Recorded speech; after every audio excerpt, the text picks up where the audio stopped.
Another Blue Review, Greg Bergman, Clinton Yates. Blue Review always presented by Los Angeles International Airport, where changes are arriving daily to help reduce traffic, save travelers time, and transform the travel experience. And Clinton, Kenley Jansen, the longtime Dodger, 400 saves.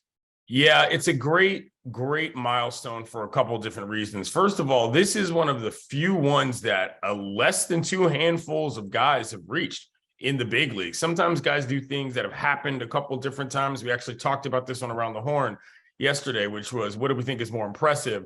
Verlander beating all 30 teams or Jansen getting the 400? To me, it's 400. I mean, Kenley Jansen is a player that people forget. Longtime Dodger, obviously a part of a lot of great moments.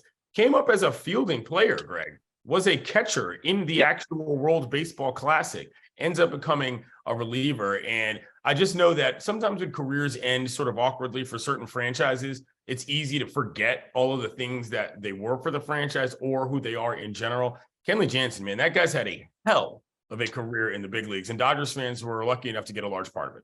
Yeah, no, I absolutely love Kenley Jansen. And the fact of the matter is he was a great Dodger closer, one of the best of all time and one of the best closers of all time. Yeah. It was time for him to move on, which was very sad. But it's just, he to extend his career, it wasn't going to be with the Dodgers, unfortunately. And that happens with some people. It's happening with Cody Bellinger, who's having a good year. So I applaud Kenley Jansen. Very happy for him. Real fast, he hit that 400 mark. That's not a Hall of Fame number. Like, it doesn't, once you hit that mark, it doesn't say Hall of Fame right away. Do you think Kenley Jansen is a Hall of Famer if it ended today? No, because of the way relievers are treated in the Hall of Fame, very specifically, Lee Smith, who retired with the most saves of all time, only got in like 3 years ago on the Veterans Committee vote. And that guy was like famous. Sorry. You know what I mean? So that sucks for Kenley because, you know, he's not an American. He's a little bit of a, not exactly a household name in baseball, but also because of the way that they treat that particular position on the field, I don't see Cooperstown in his future, even though he's one of the greatest closers of our era. I mean, if he keeps going, he goes another, 4 or 5 years and he gets another 100 saves or whatever happens to be, maybe he can get there. But that's a long time, though. That's a really long time in closer years. Yeah.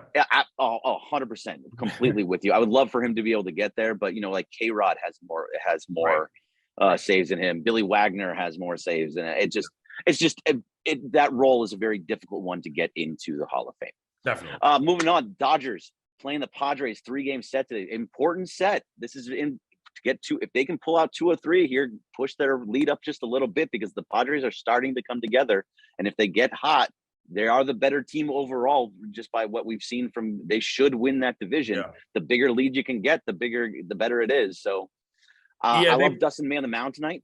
I like Dustin May on the mound a lot. I also want to go to I thought that they played, because the game was in San Diego. We can get back to May in a second. I thought they were a little tight. Like, they lost that first game of that series, the Dodgers did. And I thought it kind of showed. They loosened up. We know it was the Sunday night element, but I'm hoping that this team can get back to being on the front foot in this particular series, because the last couple of series, they've had some comebacks that were required and necessary. You'd like to see them get out and get a lead. And with a guy like May on the mound, you hope that's a little bit more possible.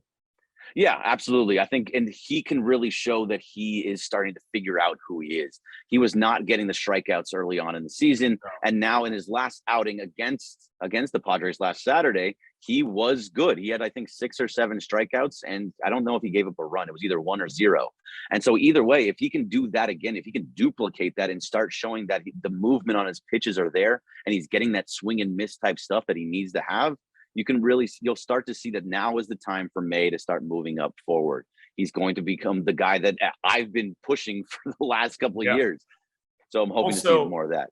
Also, that becomes a matchup thing too. If it turns out Dustin May's really good against the Padres, that's a good thing come playoff time. Like, let's be real about that. So, you're learning some things from a trend standpoint here in this series as well that I think will be important, when it comes to your data for whatever you're going to do in the postseason matchups and all of that, team breakdown and squad analysis. Yeah, no, absolutely. And then the last thing is that Trace Thompson got a bunch of starts over the last few days because he's a righty and they're playing lefties. And that's typically what you want to see, right? But Trace has reverse splits and hits righties better. It's really weird too, because that's very rare for a player that's not like I don't want to say more advanced in their career but basically for somebody that's not doing that on purpose. And it creates a real hole. And yeah, that's why we platoon. We talked about platooning earlier in the season with Outman. The problem is that Outman can't forget a platoon. He's got to play. And so now that puts Trace in a little bit of a tougher position because you don't need a righty specialist, if you will, necessarily in the outfield. He's a good outfielder. He runs the base as well, but something's got to change from the batting front before he's, basically not a player that's important on this roster.